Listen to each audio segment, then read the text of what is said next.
Merci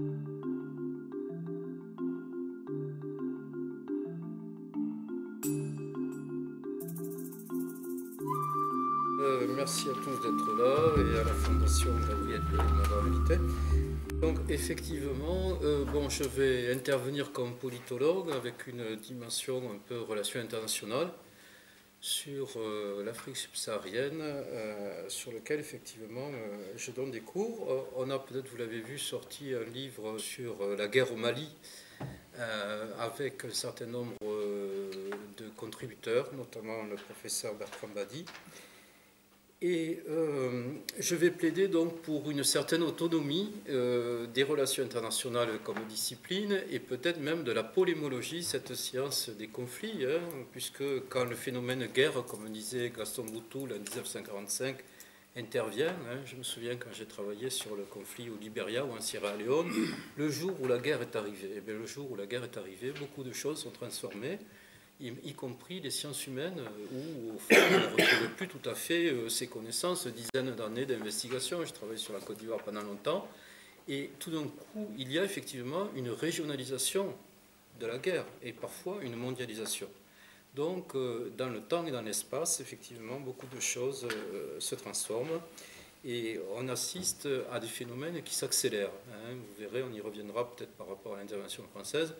J'ai eu à parler de recolonisation accélérée, en posant moi un point d'interrogation, puisque depuis l'intervention en Libye, hein, il y a des guerres qui s'enchaînent et des interventions qui, au fond, s'accélèrent. Alors, je vous rappelle un peu cette série. Libye, Côte d'Ivoire, Mali, Centrafrique, on parle du nord du Nigeria, on parle même d'un retour vers le sud de la Libye, donc un caractère peut-être cyclique de ces interventions.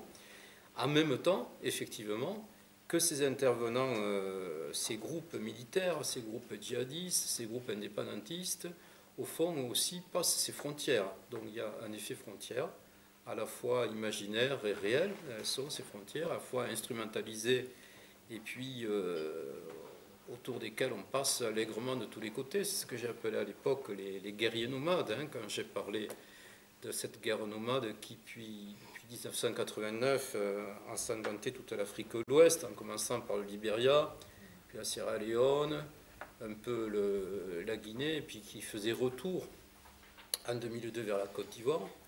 Alors ça me permet de faire une transition pour vous dire qu'effectivement, cette guerre au Mali, et le Mali lui-même, s'inscrit dans des ensembles beaucoup plus larges, hein, puisque, au fond, si on regarde au moins les 30 dernières années, il y a des aires conflictuelles dans ces conflits africains qui se développent et puis qui parfois s'éteignent. Je pense par exemple à toute cette ère autour de l'Afrique du Sud où la paix a éclaté en quelque sorte au lieu d'une guerre généralisée.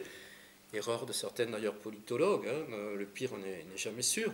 Puis vous avez toute cette ère autour des Grands Lacs, hein, où il y a eu deux guerres interafricaines. Certains parlaient de guerre mondiale africaine avec une quinzaine de pays en conflit au plus fort, hein, avec cette espèce de nexus, ce noyau conflictuel du Kivu, hein, et du conflit entre le Rwanda et la République démocratique du Congo, qui persiste évidemment. J'ai fait allusion à cette ère conflictuelle ouest-africaine, et voilà que depuis au moins 2012 s'est développé autour de ce noyau du Nord Mali toute une ère conflictuelle qui s'élargit, de même que les interventions extérieures. Parce qu'effectivement, si vous replacez le Mali dans une zone plus large, hein, ça suit un peu ce que le politologue Jean-François Bayard, notre collègue, a appelé une ligne de fracture tectonique qui, d'ouest en est, traverse un certain nombre de pays et qui est une ligne effectivement belligène autour desquelles se développent des guerres qui coupent des pays en deux. Et tout se passe comme si maintenant il y avait une ère au fond conflictuelle depuis le Sahara avec le Polisario, le nord du Mali, le nord du Nigeria avec Boko Haram, jusqu'au Shebab de Somalie. Une guerre qui va peut-être être de la longue durée, ce que les autorités politiques ne disent pas, sur lequel on va pouvoir revenir.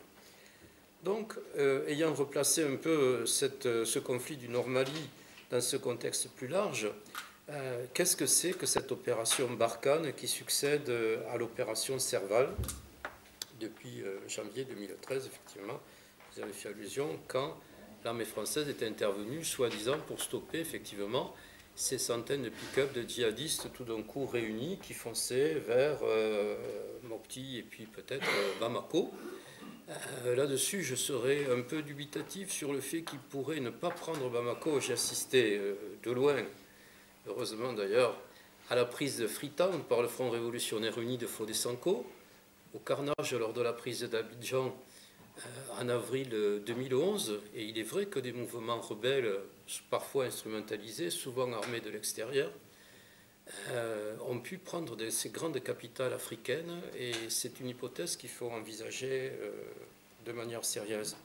Et pour en revenir au moment de cette intervention de la France via la force Serval au Mali, avec lequel il n'y avait pas d'accord de défense, qu'un nationalisme très vivace depuis Modibo Keïta se refusait d'ailleurs à signer ces accords, à avoir une implantation militaire fixe dans ce pays. Il y a eu une création de ce que j'appelle, en prenant un peu, en réinterprétant à ma manière, le terme de notre vieux maître Georges Ballandier qui parlait de situation coloniale. Je dirais une situation néocoloniale, disons, d'intervention, c'est faire en sorte qu'il n'y ait pas d'autres solutions possibles. Effectivement, la France était intervenue par défaut à bien des sens, mais quand personne ne voulait y aller, quand toutes les alternatives étaient fermées. Cette situation d'intervention néocoloniale s'est reproduite en Centrafrique récemment. Quand on a refusé d'appliquer les accords de défense, quand on a laissé la Séléka prendre le pouvoir à Bangui, quand ensuite on a décidé d'intervenir, effectivement, c'est qu'il n'y avait plus d'autre solution. Les forces de l'ONU ne voulaient pas ou ne pouvaient pas, les Américains certainement pas, de même pour le Mali, et donc par défaut il reste que l'ancienne puissance, avec beaucoup de guillemets anciennes, coloniale, et l'armée française, et il faut le mettre ça dans la série des interventions. Les 50 interventions militaires françaises, en gros en 50 ans, depuis les indépendances de 1960.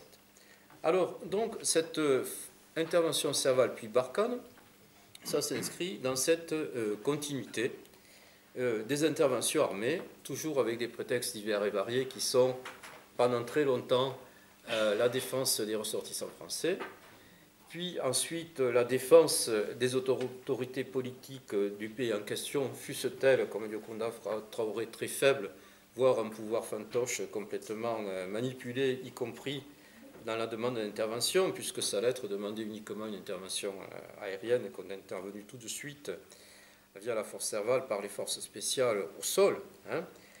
Et cette force Serval, qui a compris jusqu'à 3000 hommes et qui est descendu, et même plus, qui est descendu jusqu'à 1600 hommes, c'est une intervention régionale, puisque Barkhane, un nom un peu ésotérique qui fait allusion à une dune de sable, au fond, une sorte de containment des forces à la fois djihadistes, indépendantistes, à la malienne, à la sahélienne, si je peux dire, ça va comprendre des forces fixes en nombre, environ 3000 hommes, et cette force Barkhane, c'est bien le problème, elle va se déplacer, nomadiser, si on peut dire, entre 5 pays, le Mali, la Mauritanie, le Niger, le Burkina Faso et le Tchad.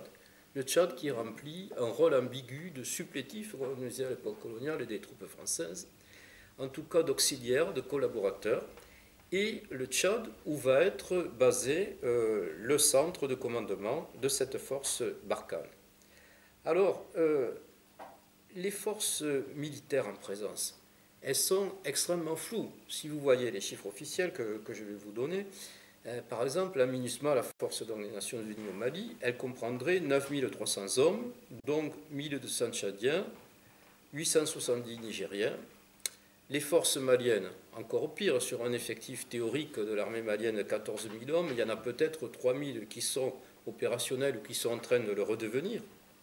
Alors quand on progresse effectivement vers les interrogations des forces, par exemple, indépendantistes, UMNALA et autres mouvements Touareg, il y a pour certains environ 8 000 combattants, mais c'est complètement hypothétique.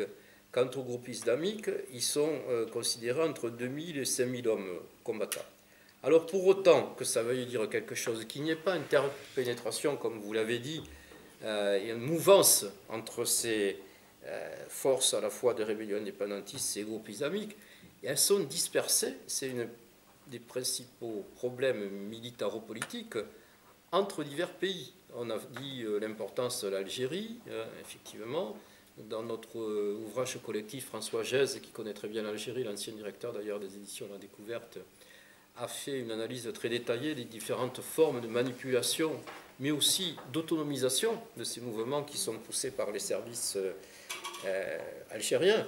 Quant aux Touaregs, on ne le dit pas assez, c'est loin d'être un problème malien, ou malio-malien si je peux dire, puisque leur revendication maximale concerne 5 États de la zone. Et quant aux groupes islamistes, on ne l'a pas dit ou vous n'avez pas eu le temps de développer, si certains se veulent dans un contexte malien, au fond, comme Mansardine, d'autres, comme ACMI, se veulent dans un contexte mondial, celui de la Oumma, et peut-être on pourra, si on a quelques minutes de discussion, dans le contexte maintenant, depuis l'État islamique ou de Daesh, dans un contexte du califat, puisque certains en Algérie viennent d'adhérer, c'est certainement effectivement la prochaine étape dans les scissions et fusions, dans cette segmentarité à la fois touareg et islamiste qui a été évoquée, qui va concerner ces groupes. Alors, effectivement, donc pour nous départir de cette optique militaro-militaire qui a montré donc ses limites, il faut en revenir à une analyse des sociétés maliennes et plus largement des sociétés sahéliennes pour y comprendre quelque chose. Je pense, et j'ai beaucoup regretté l'absence de Gilles Holder qui était retenu par ses recherches en Côte d'Ivoire au moment de nos 2 journées d'études fin juillet à Bamako, que son interprétation est tout à fait fondamentale et passionnante d'ailleurs de transfert en quelque sorte du politique vers le religieux. D'un politique qui a échoué dans le cas du Mali et dans bien d'autres pays de la zone, et notamment les pays francophones, qui a échoué notamment dans un système électif profondément corrompu, profondément truqué, et qui pour autant, et c'est là la responsabilité des bailleurs de fonds et de l'État français en particulier, qui a été régulièrement légitimé, notamment par les missions d'observation diverses et variées, alors qu'on savait qu'effectivement, les élections étaient au minimum, de manière diplomatique, peu représentative et de manière politologique claire, régulièrement truquée. C'est un échec aussi du côté du développement. Des 30 et même 50 dernières années, combien de milliards de CFA se sont déversés sur le nord du Mali, des zones où il n'y a toujours pas de puits, où il n'y a toujours pas d'écoles, où il n'y a toujours pas d'hôpitaux, ni même de routes. Donc il est à craindre que ce modèle de développement, ce modèle d'ailleurs de coopération franco-malienne comme franco-africaine en général, continuera à échouer. Les 3 milliards d'euros qu'a promis l'Union européenne sous égide ou sous influence française et qui sont censés se déverser dans les zones périphériques, je vois mal en quoi ils pourraient davantage réussir que ces 30 dernières années. Donc transfert vers le religieux. Et c'est là où, à mon sens, il y a quand même un manque dans les analyses, disons, qui tendent à criminaliser les mouvements djihadistes comme les mouvements indépendantistes. Il est vrai qu'il y a des transferts de toutes sortes dans ce nord du Mali, dans cette zone sahélienne, des transferts, des trafics, des entreprises mafieuses, tout ce que vous voulez, autour de la cocaïne, des drogues, des cigarettes, maintenant des transferts d'êtres humains, ceux qui cherchent à migrer vers l'Afrique du Nord et puis vers l'Europe. Il est incompréhensible pour autant que des trafiquants se fassent par exemple sauter avec leurs explosifs devant des postes de la MINUSMA, de la Force Serval, donc maintenant Barkhane. Et au-delà du côté militaire, je pense à la réflexion de Lucien Febvre qui dit qu'il faut parfois des explications religieuses à un problème religieux, fut-il, comme dit Holder, de transfert. Donc c'est un peu réducteur de criminaliser ce qu'est fait effectivement l'État français, les termes de Hollande, les termes quasi bouchiens, me semble une régression idéologique massive de parler du guerre au terrorisme, la solution étant de le détruire, comme il a dit, de les liquider, etc. George Bush, dans le texte traduit en français. Donc, je vous fais remarquer que même les militaires, d'ailleurs, parlent de groupes djihadistes combattants, en termes beaucoup plus soft, en tout cas adaptés. Donc, c'était question aussi géopolitique interne, et qui se répète en chaque État, de périphérie insurgée.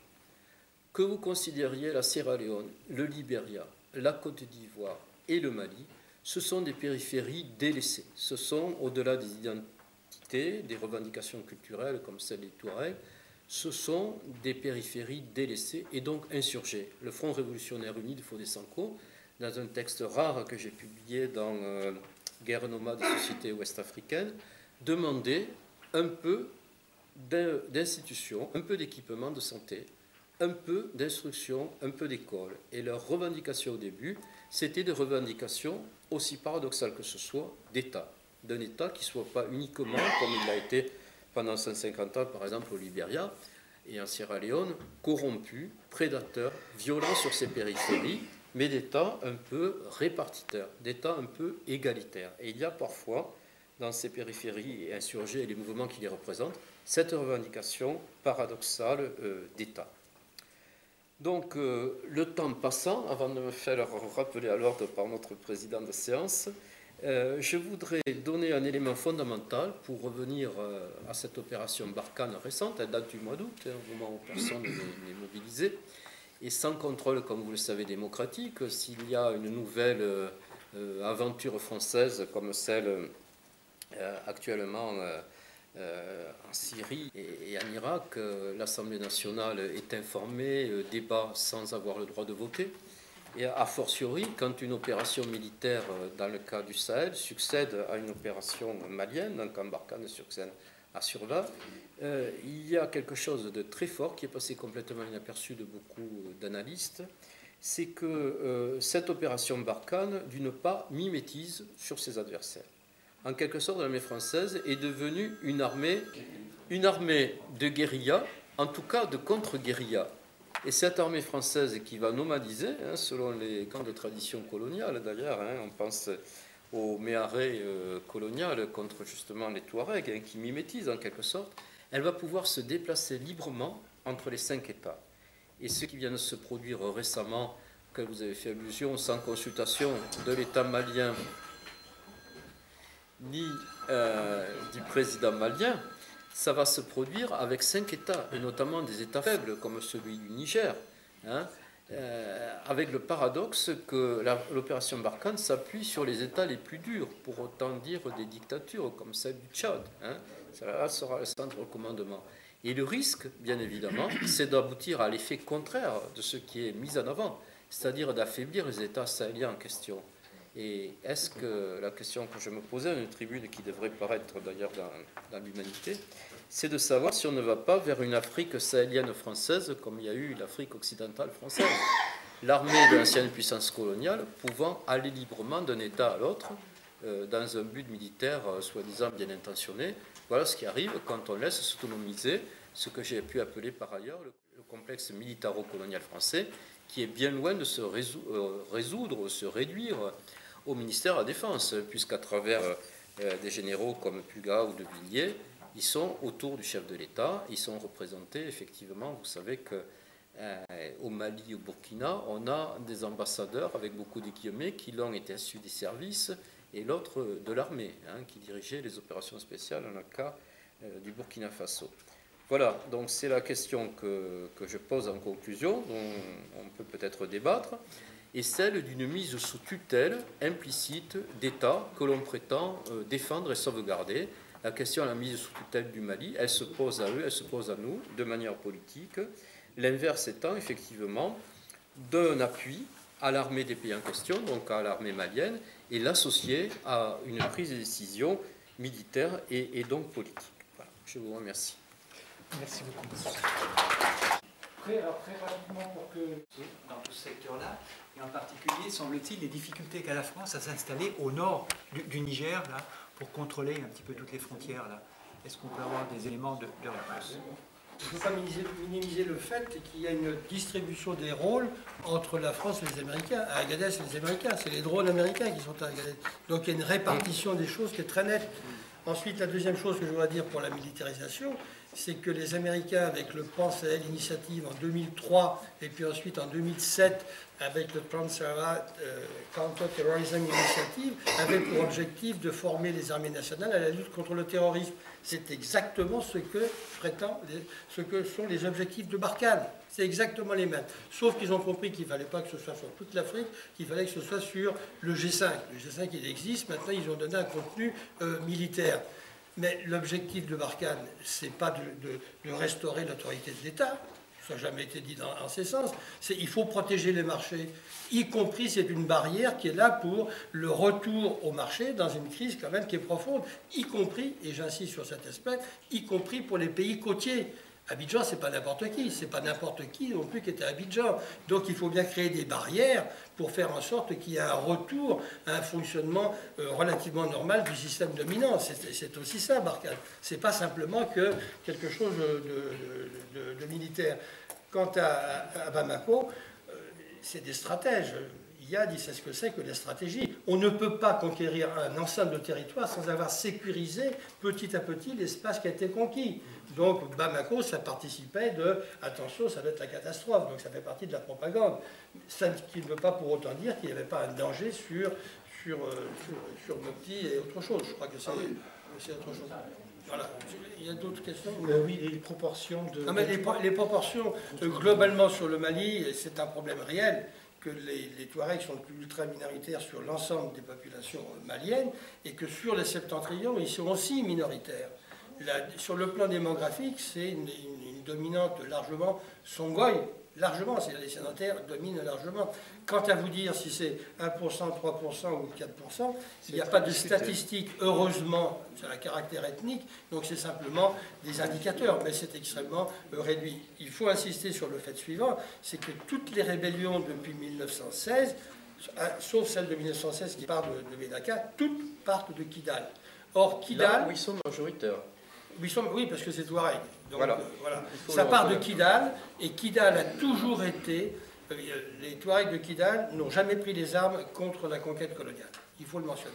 Et que ça a toujours fait l'objet de manipulation, et je pèse mes termes, dans le sens d'une... Plus particulièrement, malheureusement, ce monsieur est décédé, mais vous pouvez lire ses écrits, qui était administrateur Clausel, qui a commencé à définir la politique française telle qu'elle est appliquée actuellement. Ça, c'est une particularité importante. Ensuite, la notion d'Azawad est une construction politique totale. Il n'y a jamais eu ni chefferie, ni royaume, ni empire de l'Azawad. Jamais. Donc qu'un parti politique veuille construire un territoire, c'est son droit, mais quant à se prévaloir d'une antériorité historique pour légitimer ses objectifs, c'est inacceptable. Tout le monde sait que l'Azawad, ça n'a jamais été Touareg. Donc quand on vous dit, quand ils disent un peu partout, puisque les micros sont gracieusement ouverts, que c'est le territoire des ancêtres des Touaregs, pour moi, ça m'émeut au point, c'est tellement scandaleux que... Et ça passe. L'Azawad est la partie qui est comprise entre Tombouctou et Arawan. Et c'est les terrains de parcours des morts Belabiche, 380 km². C'est tout. Michel? L'intervention polémique, mais c'est vrai qu'il est dommage au fond qu'il n'y ait pas de point de vue ici, peut-être Touareg, MNLA, pour les djihadistes c'est plus compliqué. Il faut reconnaître que l'an dernier j'ai essayé de faire un débat à l'Institut de Relations Internationales avec Moussa Gassarid, le porte-parole du MNLA, et Oumar Keïta, le représentant des IBK en France. C'était, on va dire, compliqué, hein, surtout à modérer. Donc, effectivement... je m'excuse Nathan, pourquoi on ne demande pas en même temps les Songhai? Bon, si je peux continuer. Alors, c'est vrai que la force Barkhane et les interventions françaises, à mon sens, elles sont à mettre dans une continuité, dans un contexte d'abord historique. J'ai parlé des 50 interventions françaises en 50 ans, et de ces interventions de plus en plus accélérées, Libye, Côte d'Ivoire, Centrafrique, etc., Mali, bien sûr. Donc, il y a un contexte très particulier, et dans ce contexte... Et pour une fois, je me trouve d'accord avec mon co-intervenant, c'est que il y a des documents très intéressants du ministère de la Défense qui définissent non seulement les mouvements islamistes, djihadistes combattants comme des ennemis, mais les nationalistes, c'est-à-dire les représentants d'États africains, que sans doute comme Ibrahim Bakar Keïta, mais aussi Laurent Gbagbo, et puis d'autres plus loin comme Kagame, ceux qui sont nationalistes marqués, réactifs, qui veulent redéfinir les accords de défense et les rapports économiques qui sont définis par certains groupes peut-être extrémistes, mais il faut les connaître, du ministère de la Défense français, comme des ennemis, donc à réduire. Et c'est dans cette tentative de containment, de contrôle, de mise sous tutelle qu'il faut, au fond, contextualiser à la fois les rapports entre la France et le Mali, mais aussi l'opération Barkhane. Et c'est vrai qu'en tant que dispositif militaire, ça s'inscrit dans un contexte ensemble par rapport à l'Afrique, où on est effectivement les sous-traitants des Américains, en tout cas, on représente un certain nombre mondial, effectivement, avec des bases arrières, effectivement, que la force licorne sous ses divers avatars et dénominations, en Côte d'Ivoire, effectivement. Donc, il faut voir l'ensemble du contexte et le refus du pouvoir, quel qu'il soit, à Paris, d'analyser les États africains en termes de régime politique, c'est-à-dire des démocraties versus dictatures, etc. Et même à faire l'inverse, à s'appuyer sur des dictatures comme celle du Tchad pour conforter à la fois les opérations militaires. Chacun sait que les soldats tchadiens, avec le fils d'Idriss Déby dans l'Andras des Ifora, mais aussi de manière générale dans toute cette zone maintenant, vont servir de supplétifs, d'alliés à l'armée française. Voilà. Je voulais juste contextualiser ces opérations et donner mon avis un peu sur le caractère des relations internationales entre la France et l'Afrique et le Mali en particulier. Ok, merci. À propos de mon ami Michel, qui a dit que l'armée française est intervenue parce que l'ONU ne pouvait pas le faire, etc. Non, non. L'exemple malien, l'exemple ivoirien, ils sont identiques l'un et l'autre. Eh bien, il y a eu une espèce de relation fusionnelle entre les deux. L'armée française, licorne est arrivée. Elle est restée en marge de l'ONUCI, hein, tout le temps, en marge institutionnellement parlant, mais fusionnellement sur tous les plans militaires. La même chose pour la MINUSMA et bien évidemment Serval. Pardon, ça je crois que c'est une erreur, il y a vraiment une collusion parfaite. D'autant plus, je crois que c'est un point important, que le secrétaire général adjoint de l'Organisation des Nations Unies, bien sûr à New York, a toujours été un Français. Toujours été un Français. C'est une tradition depuis 30 ans. Ok, on va terminer sur cette question. Merci.